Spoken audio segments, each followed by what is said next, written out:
All right.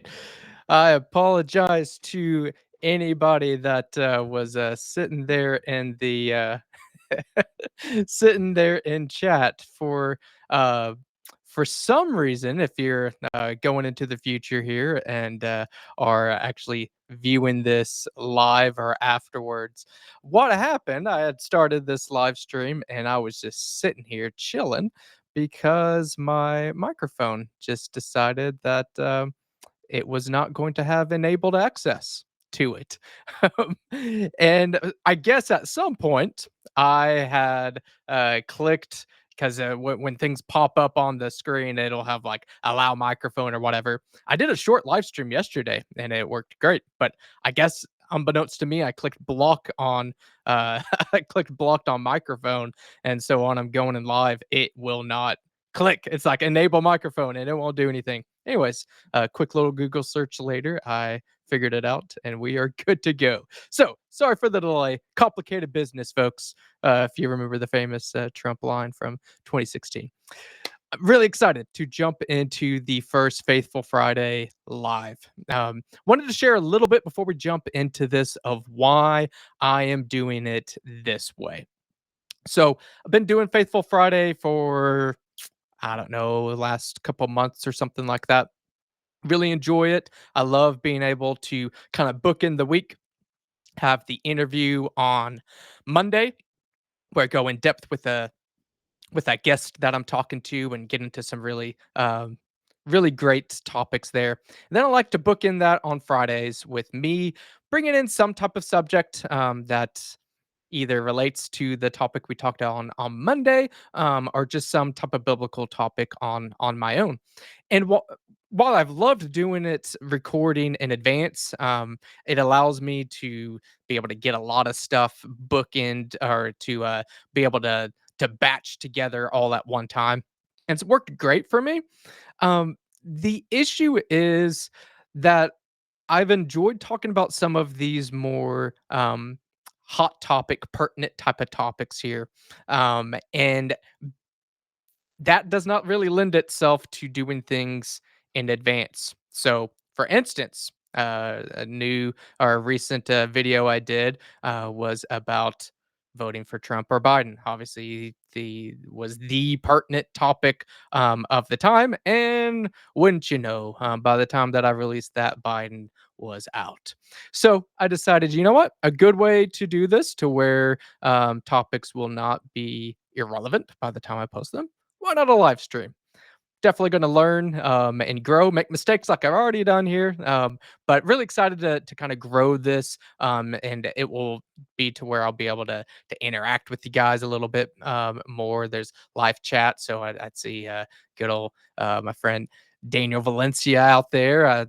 Props to him. He's the one too. If you're listening to this either live, and I'm also going to be trying to post these on audio as well in the future, and they'll be on my YouTube and Rumble and all that good stuff as well. But Daniel's actually the one that made the logo both for Faithfully Engaged and for Truth and Grace Counseling. So definitely give him props there because he's got incredible graphic design ability there, and this is what I'm excited about as I grow this as you guys come more into the live stream, that we'll be able to have some of this more interaction this way. It's a little bit more fun this way.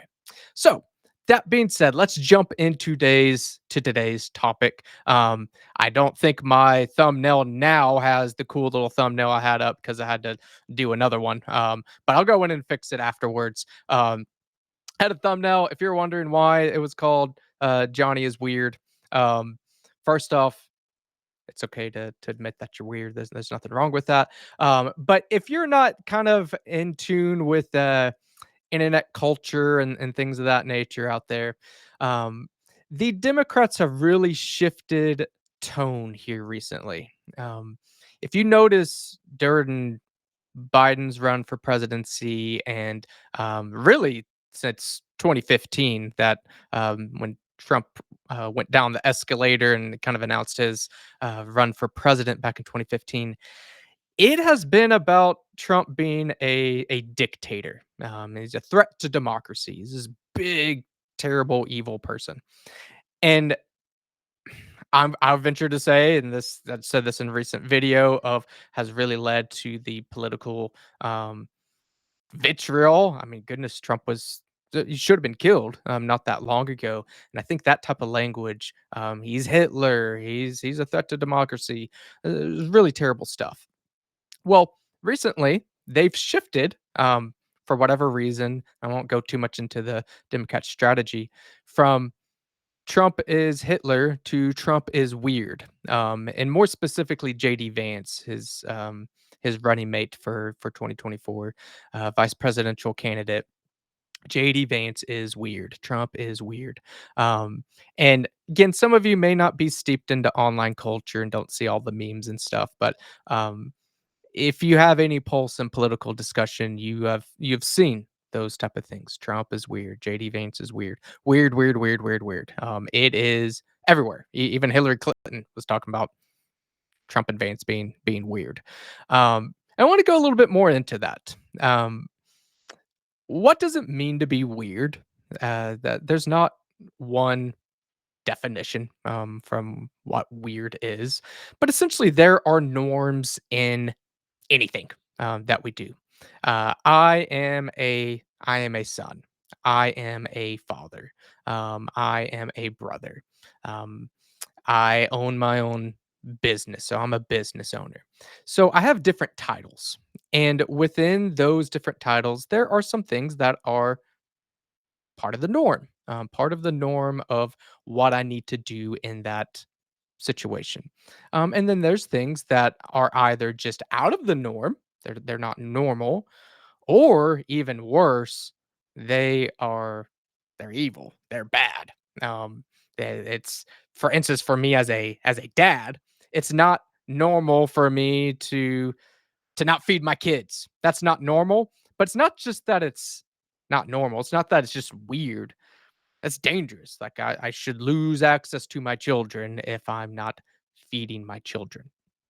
And why I'm kind of bringing up the safety angle there and the evil type of angle there is it's kind of rich that the Democrat angle is that Trump is weird, that Vance is weird. We look at society as a whole. Some just average average people out here that are um just kind of doing their own thing. They um care about their family, they care about their job, their community. They probably don't care that much about the normal political discourse out there. They're just trying to live their life, right? Um, Most of them just want a good living, and safe access for education for their kids and being able to feed their family, all that stuff, just normal type of things. And when I hear these kind of complaints from the left being, it's not just about like I've been throwing Trump and Vance. It's not about Trump and Vance. It's about you and me. That's really what it comes down to.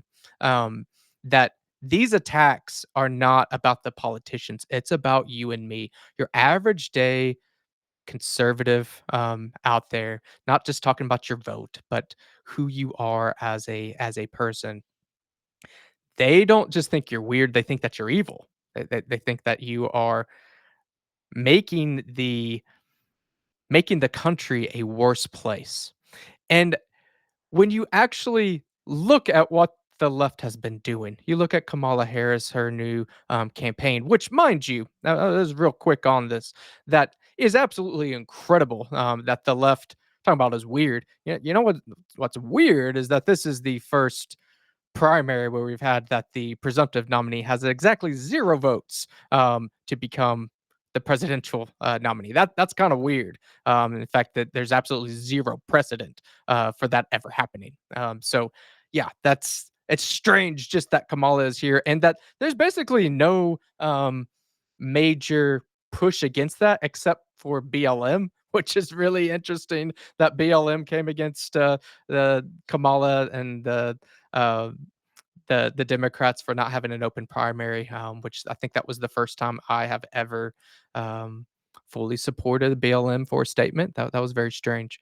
But anyways, getting off topic on this, that the Harris presidency, how they're really kicking things off on the RuPaul drag whatever stuff. The Democrats are heavily in favor of any type of trans rights and things of that nature. That is not normal. That is quite destructive. It is ripping families apart left and right with some of these trans issues. Look, if they're gonna call you weird, like, embrace that. Like, if that's what weird is, I'll be weird all I wanna be. Like, I don't if you're gonna be normal by saying a boy is a girl, a girl's a boy, um, all the Olympic nonsense that's been going on over there. I'm sure you've seen some of the boxing stuff and just I won't go too deep into the opening ceremony. That was just gross, over there. If that's what normalcy is gonna be in our culture, I don't wanna be normal. I don't want that. I'll embrace my weirdness. You can call me weird all I want or all you want. I will fully embrace that. And that brings me into, kind of the scripture reference here, that I wanted to address today. It's a great little scripture, Romans 12:2, and it reads, "Do not be conformed to this world, but be transformed by the renewal of your mind. By testing, you may discern what is the will of God, what is good, acceptable, and perfect." And look, we have been blessed in this country, really since its founding. Of you can say it's not a Christian nation, fine, but regardless, this nation was founded on Christian principles. There's absolutely zero way we can get around that. It's absolutely founded on Christian principles, and we have been blessed in a lot of ways from our founders, from the Puritans that came before them, that have helped shape the bedrock, the foundation of this country. It's not normal. Our country is not normal. Country has had flaws from the beginning. I won't disagree with that. But we have really had a lot of success, a lot of wealth, a lot of goodwill. Sure, a lot of warts along the way. Something that I believe it was Milton Friedman talked about, a famous economist. Of how I can tell that we've been blessed is that people vote with their feet. And what he meant by that is people that are in South Korea, for instance, they're not rushing to go to North Korea, right? Like that, they don't want to go to North Korea. North Korea, um, those residents that they vote with their feet to try to get out. They want to go south. They want to go to South Korea. We're seeing this at our southern border that we're having Mexicans, Chinese, Africans. I mean, all sorts of people are coming from our south border. Why? If we are weird, if we are this evil, terrible people founded on evil, terrible ideals, why do they want to come here? Are they all trying to come here because we have LGBT rights and trans stuff going on? No, they're coming here because we have wealth, we have jobs, we have opportunity, we have freedom. They're voting with their feet. Now, I'm certainly not advocating that we just wide open the borders, but I am saying that people are flocking to come here and there is a reason for it. Christianity at its foundation here, it is a flourishing belief, it is a flourishing worldview, and it brings great joy and comfort and blessings to those that don't even necessarily believe it, but are within that sphere of influence. And that's a big deal. And quite frankly, we have taken it for granted for years. This isn't, I'm a millennial. I kind of direct a lot of this from millennials. But as far as taking things for granted, it's not a millennial problem. It has been a problem for, if you're listening to this, you're a part of the problem. We have taken this for granted for far, far, far too long. And now we're seeing some of that normalcy, what we thought was normal of a Christian influence. We still have some, but it's not nearly as big of a deal as it once was. We're losing a lot of that. And guess what? That is more of the normalcy of the world. When Romans 12:2 is talking about do not be conformed to this world, The world is sinful. We are sinful. We are sinful people. And we have been insulated by not all problems in the country. Not we have certainly been a nation that's had its fair share of sins, absolutely. But with some of this Christian influence, we have been insulated a little bit from that. Um, but we're seeing it more and more. And we do not want to be conformed to this world. And honestly, we don't want to be conformed to this world even for the good blessings we see here either. We want to be transformed from our sinful state to the renewal of our mind to the will of God. And I love that Romans 12:2 it says of by testing you may discern what is the will of God. Look, we're gonna be tested. I don't know what the future holds. I don't. I'm not gonna say that I know for sure what the future is going to hold, but I do know that we are being tested now, and we will continue to be tested. And we could take this, we can have a doom or gloom mentality of, "Oh, well, Kamala's gonna be president. We're all just gonna be terrible and our country's gone and it's all over." I don't want to doom and gloom. I do want us to be able to understand the threats and understand that there are evil people out there, sure. But we want to do this joyfully. This testing um, is a gift that we may discern where is the will of God, what is good and acceptable and perfect. And look, we're being faced right now with the ability to understand what is good and what is bad. And I'm not saying this as that like Trump is like all good. He's the savior or whatever. I'm not even saying that. I'm saying the forces of good and evil in my lifetime have never been so apparent. It has never been more apparent than in this day and age of what is the will of God and what is not the will of God in your day to day aspects. So don't take this as, again, this election season or any other part of your life as this is just horrible, terrible. We're all going to die. The sky is falling. I want us to take that. It's a test. Yes, it is, but we don't want to be conformed to the world. And we want to praise God for making good and evil apparent. And also just to take time to be thankful for what we have had. I didn't do anything to be born in Oklahoma, to be an American citizen. If you're listening that and you're the same way, you didn't either. Um, None of us that are American citizens have done anything to deserve that. And quite frankly, those of you that are listening that are Christian as well, it's not because of anything you did. You're not special. I'm not special. We have a good, gracious, loving Lord that has gifted us even with rain from the sky, with food to eat. We have so much that we take for granted all the time, and we need to slow down, and realize the gifts that we have been given. And we don't want to conform to the world. They're going to call you weird. They're going to call you Hitler. Okay, so be it. We know what is good and true, and we need to live with that. So, I am said ecstatic to be able to try this new format out. I'm going to be trying new things as this goes along. I'm just kind of scratching the surface here. Those of you that are in the chat now, and I'm actually going to respond to a few of the things that are in chat that I haven't gotten to yet, but if you have suggestions either now or in the future, or if you're listening to this in the future and want to leave a comment down there, let me know some things that you would like to do.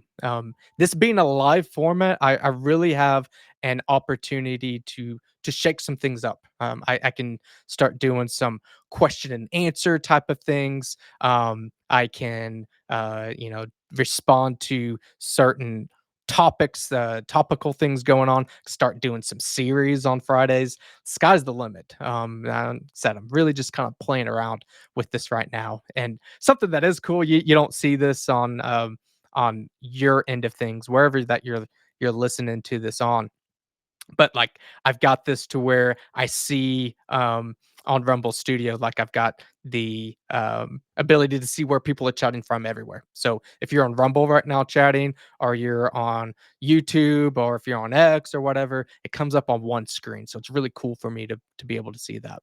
I see here that May 3rd was actually the first Faithful Friday. I'm pretty sure that that was Katie, because I know that Katie is a proud police wife, and that's what the handle says. Katie, I've mentioned her before. She is my virtual assistant that has helped me tremendously behind the scenes. If you guys have never done any podcasting or social media management, things like that, there's so many small little things around that are constantly happening, lots of clicks. And I work a full-time job, busy with seeing clients and stuff, and Katie has been instrumental and being able to help me. And there's zero chance I'd be here right this second on Faithful Friday to do this without Katie. So let Katie do it. Virtual assistant, highly, highly recommend. Recommend if you guys are interested in using her. Like, hey, just say faithfully engaged sent you or whatever. Like, definitely recommend her.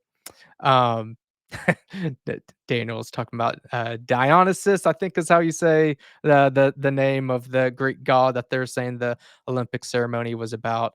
It's one of those. I was actually talking to my cousin about that. Even if I take them at face value for the Olympic ceremony, and let's just say it had nothing to do with the Last Supper, all of that was just made up. We made it all up. It was still disgusting, like drag queens and junk on there. The Olympics, that's one of the more sad just recent things. The Olympics used to be so important, and were togethering for everybody to come together as a world globe to celebrate sport. It was a very togethering thing. You have a bunch of drag queens and stuff. Like those dudes aren't athletic. Like it was just gross, even at face value. And look, you can say that all you want. We know what they were doing. They were trying to really push the envelope there with the Last Supper. So I won't go too much deeper into that, but it was really silly. Um, Jennifer, yeah, it's I understand exactly what you're saying. I don't want to be included in that kind of normal.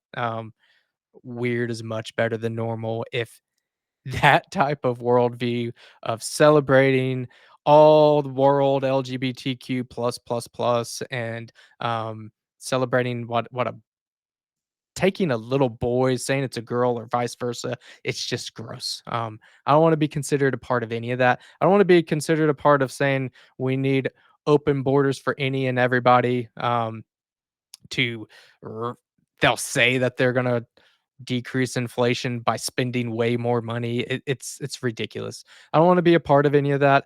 But I'll say the economic side is a bad part. I mentioned inflation that affects everybody. The social side is awful. It's just so bad. I read my kids stuff from the '90s and earlier all the time because if it's recent by any stretch of the imagination, it's not great. So I want to keep these more 15 to 30-ish minutes. Again, let me know in the comments. What do you like about this? What do you dislike? What do you want to see more of? This is the first of many. I'm going to be doing this at the same time every single Friday.